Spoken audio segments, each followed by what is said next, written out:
Arsip vital merupakan arsip yang sangat penting bagi keberlangsungan fungsi organisasi dan layanan publik. Kerusakan atau kehilangan arsip vital dapat berdampak besar terhadap jalannya pemerintahan dan pelayanan kepada masyarakat.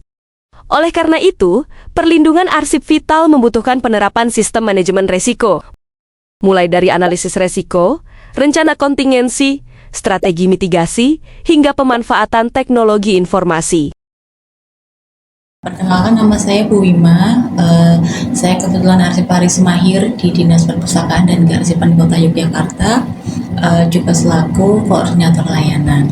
Perkenalkan, saya Dinda Luciana. Di sini saya sebagai arsiparis terampil membantu Wima di substansi layanan juga. Kebetulan di Dinas Perpustakaan dan Kearsipan sendiri itu memang sudah mengolah, menata terkait dengan arsip vital. Nah, kemudian untuk penempatan arsip vital itu sendiri di tempat kami masih dijadikan satu dengan depo arsip statis. Nah, kenapa? Karena di depo arsip statis itu kalau kita melihat dari segi keamanan, kemudian dari segi perawatannya, memang kita insya Allah sudah memenuhi standar yang ada di Perwal ya, terkait dengan sarana dan prasarana. Penempatan arsip vital menjadi salah satu bagian penting dalam analisis resiko, karena berkaitan langsung dengan tingkat keamanan dan keberlangsungan arsip. Untuk yang pertama terkait dengan meminimalisir kejadian yang tidak kita inginkan, mulai dari akses ruangan depo tersebut. Nah, itu harus menggunakan fingerprint. Nah, yang bisa mengakses untuk masuk ke dalam depo arsip statis itu memang hanya terbatas, tidak semua pegawai di sini bisa seperti itu. Pembatasan akses ini dilakukan untuk meminimalkan resiko kehilangan, kerusakan, maupun penyalahgunaan arsip vital. Di dalam itu sebenarnya udah kita pisah ya Mbak Din ya, ada depo dan ada ruang vaulting. Nah, ruang vaulting itu kalau teman-teman tahu kan memang ruangan khusus yang didesain untuk menyimpan arsip vital tersendiri.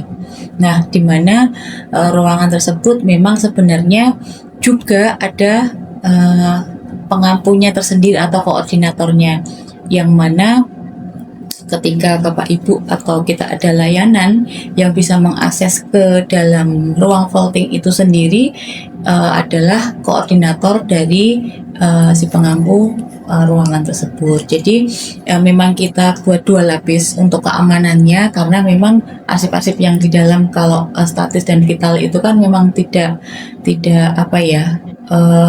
istilahnya sangat terbatas, dan informasinya kan penting semua yang ada di situ. Nah, desainnya juga kita desain khusus untuk tahan api di dalamnya.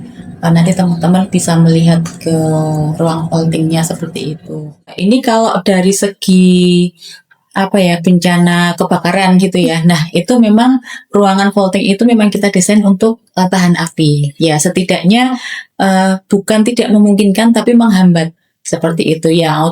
Ya, mudah-mudahan tidak terjadi gitu.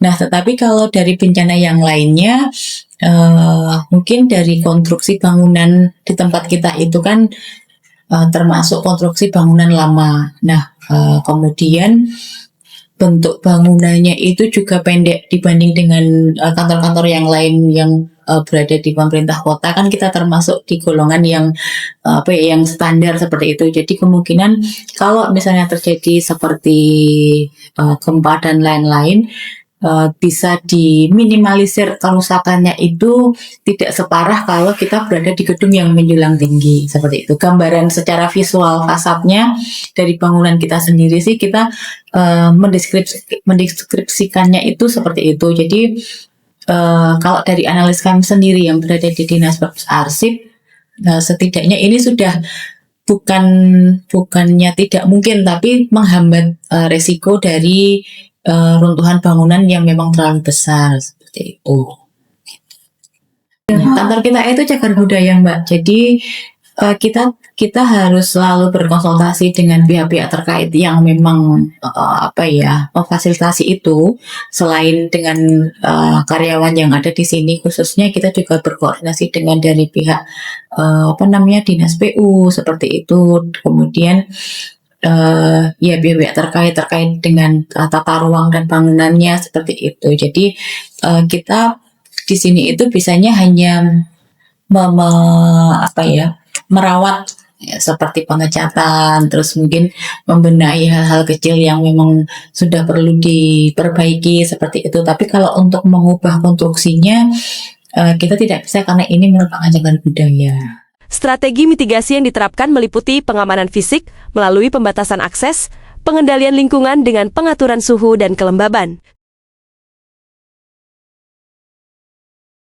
serta penerapan SOP peminjaman arsip. Selain itu, dilakukan kamperisasi secara berkala untuk mencegah kerusakan biologis pada arsip.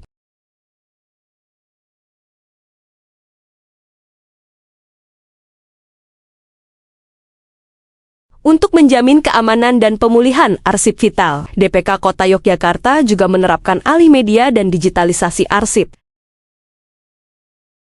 Data hasil alih media disimpan dalam 2 perangkat penyimpanan serta dikelola melalui pusat data informasi internal sebagai bentuk sistem backup.